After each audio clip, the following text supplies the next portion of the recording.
Seguindo o nosso assunto em filosofia sobre ética e moral, hoje nós vamos ver duas teorias de dois filósofos e psicólogos com ideias diferentes, mas que vieram de uma mesma escola. Um foi discípulo do outro. Então, como tema de hoje, ninguém nasce moral. Começamos com uma ilustração do pintor e ilustrador estadunidense Norman Rockwell, que é um cronista dos costumes. Então, ele fez esta obra aqui do lado, que se chama Bisbilhoteiros. As pessoas precisam ser educadas para a convivência, que a descoberta do outro como um outro eu, ela é fundamental para superar o egocentrismo infantil, porque não vivemos só, o mundo não gira apenas em torno de nós. Exige intermediação de agentes culturais, como professores, pais, esposos, esposas, filhos. A educação começa pela heteronomia, ou seja, as regras morais são introjetadas sem crítica, até que seja alcançada a autonomia típica da maturidade. Na fase da heteronomia, as crianças obedecem às regras que lhes são impostas. Aos poucos, abrem-se a espaços de discussão, a fim de estimular a adesão pessoal e autônoma às normas e às regras. Na adolescência, período de contradições em que, abandonando as características infantis, as obrigações e as responsabilidades da vida adulta ainda não foram assumidas. Jean Piaget, um psicólogo e filósofo suíço, elaborou a psicologia genética, que é a base para a aplicação de práticas pedagógicas.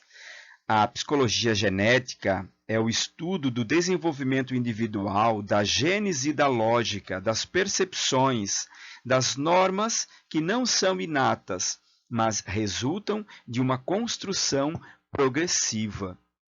A razão, a afetividade e a moral, elas avançam progressivamente em estágios sucessivos, nos quais a criança organiza o pensamento e o julgamento.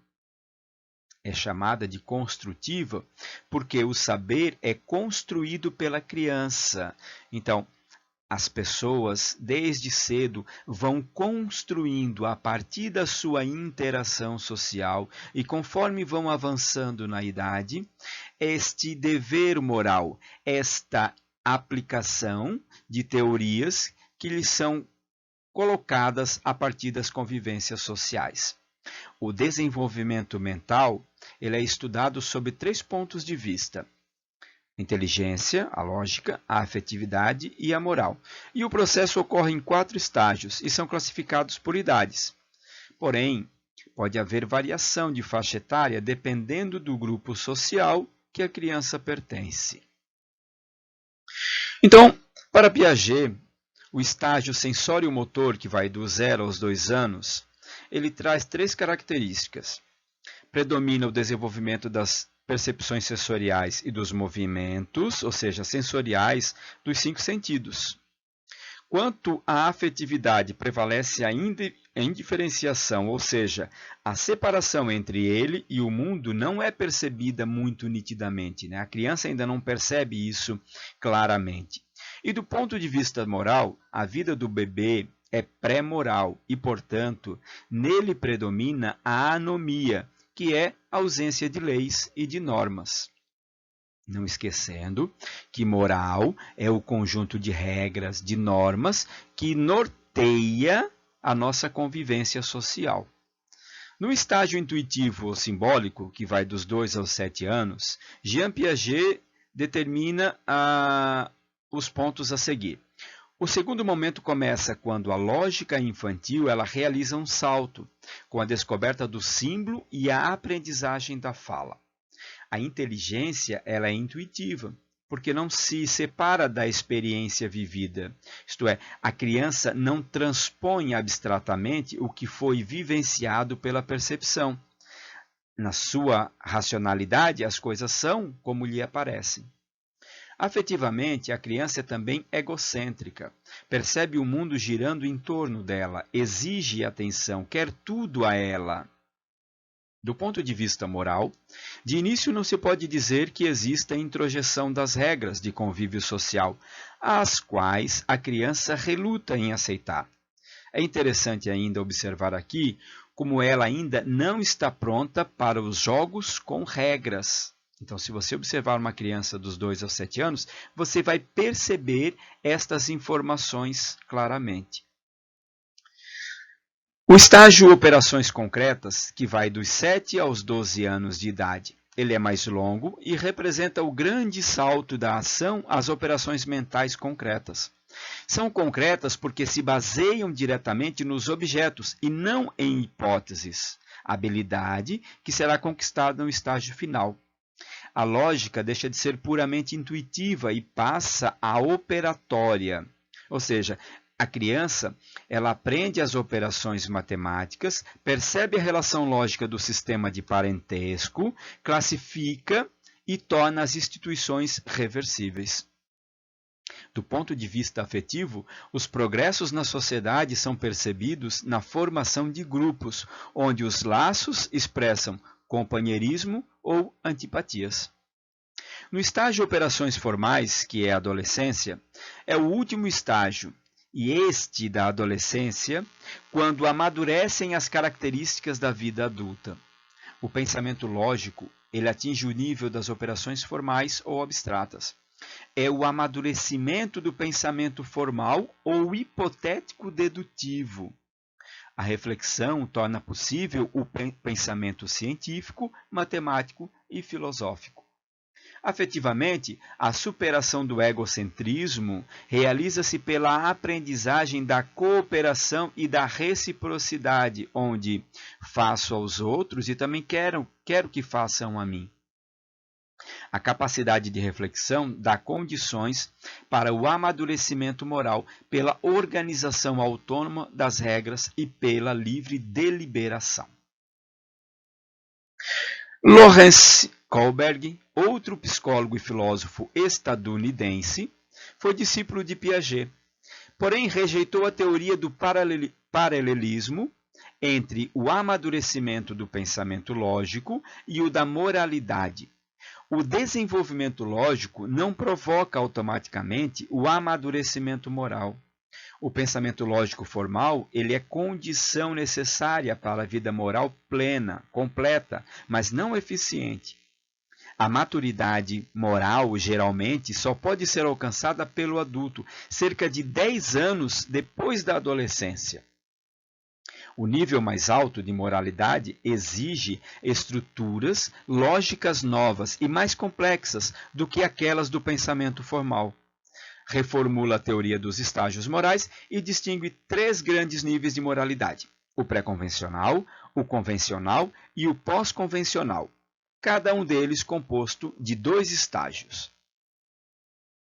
O eixo do processo de construção da moralidade é o convencional, o conjunto de normas aceitas e desejáveis de uma sociedade. Então, no nível pré-convencional, ele se caracteriza pela moralidade heterônoma. No primeiro estágio desse nível, as regras morais são dadas pela autoridade e aceitas de modo incondicional, ou seja, os pais, os professores, o médico, o chefe, ele dá as regras, dá ordem, e o que está abaixo, a criança, o trabalhador, o paciente, o filho, ele atende e não reclama, ele não interpela a respeito disso. A perspectiva sociomoral predomina o ponto de vista egocêntrico. Segundo estágio desse mesmo nível, inicia-se o processo de descentração. Como a moral ainda é individualista, busca-se estabelecer trocas e acordos. No nível convencional, ela é superada a fase anterior, ao valorizar-se o reconhecimento do outro. Ou seja, a criança já começa a reconhecer a presença de outras pessoas e outros objetos. O terceiro estágio, ele predomina as expectativas interpessoais e a identificação com as pessoas do grupo a que se pertence. como expressões de confiança e lealdade aos parceiros. E no quarto estágio, as relações individuais organizam-se do ponto de vista do sistema, das instituições, da manutenção da ordem social e da sociedade concreta, com suas regras, papéis e leis que garantem seu funcionamento, tendo em vista o bem-estar da sociedade ou de grupos. No nível pós-convencional, é o nível mais alto da moralidade e compreende o quinto e o sexto estágios. Chama-se pós-convencional porque nele a pessoa começa a perceber os conflitos entre as regras e o sistema a qual ele está inserido. O quinto estágio, a perspectiva do sistema, típica do nível convencional, acaba prevalecendo devido à forte incorporação do contrato social que apela à obediência às regras e às leis. Sexto e último estágio, os comportamentos morais regulam-se finalmente por princípios. Os valores independem dos grupos ou das pessoas que os sustentam, porque são princípios racionais e universais de justiça, igualmente dos direitos humanos, respeito à dignidade das pessoas, reconhecimento de que elas são fins em si e precisam ser tratadas como tal. O diálogo ele é fundamental porque a vida moral não diz respeito a um indivíduo solitário, mas pressupõe a intersubjetividade. É necessário observar, entender, respeitar o ponto de vista do outro. As teorias de Piaget e Kohlberg sofreram a influência de vários filósofos, mas está em Kant o fundamento do conceito que orienta as práticas educativas desses pensadores. A ética kantiana, ela baseia-se em uma concepção monológica da racionalidade, que é formalista, porque fundada na razão universal e abstrata. A proposta de Kohlberg é conhecida por sua natureza cognitivista, por privilegiar a argumentação racional para justificar uma ação e condenar a outra. Privilegiar a argumentação racional para justificar uma ação e condenar a outra. Ninguém nasce moral, mas é pela educação que o indivíduo constitui sua personalidade moral. Seguindo outras tendências de educação moral, nós vamos ver valores religiosos que se baseiam nas crenças, em verdades reveladas, contidas em livros sagrados ou transmitidos oralmente. Na tendência sociológica, e aí nós temos Émile Durkheim, que propõe uma moral laica, independente dos valores religiosos. Para ele, educar é socializar a criança, ajudá-la a assumir os valores da comunidade a que pertence. Ele argumenta que, ao mesmo modo que nas ciências da natureza só conhecemos bem quando respeitamos as leis, também a autonomia moral pode ser livre, quando se compreende que as regras devem ser seguidas. E formação de hábitos virtuosos. Estes princípios podem ser encontrados na tradição grega, sobretudo por influência de Aristóteles. Educar moralmente é ensinar virtudes, construir hábitos e forjar o caráter. Uma crítica à tendência. A moral não é um livro de receitas de comportamentos certos, já que muitas vezes nos encontramos em situações que exigem maturidade e elaboração pessoal para resolver conflitos cuja solução não tem como ser prevista. Então, para nós encerrar, a construção da personalidade moral, o sujeito ético procede a um descentramento, tornando-se capaz de superar o narcisismo infantil, o egocentrismo, e mover-se na direção do outro, reconhecendo a sua igual humanidade. E para instalar uma comunidade de entendimento e diálogo, levam-nos a admitir que, na sociedade competitiva e individualista em que vivemos, pode parecer utopia aspirar por valores como a justiça, baseados na reciprocidade e no compromisso pessoal.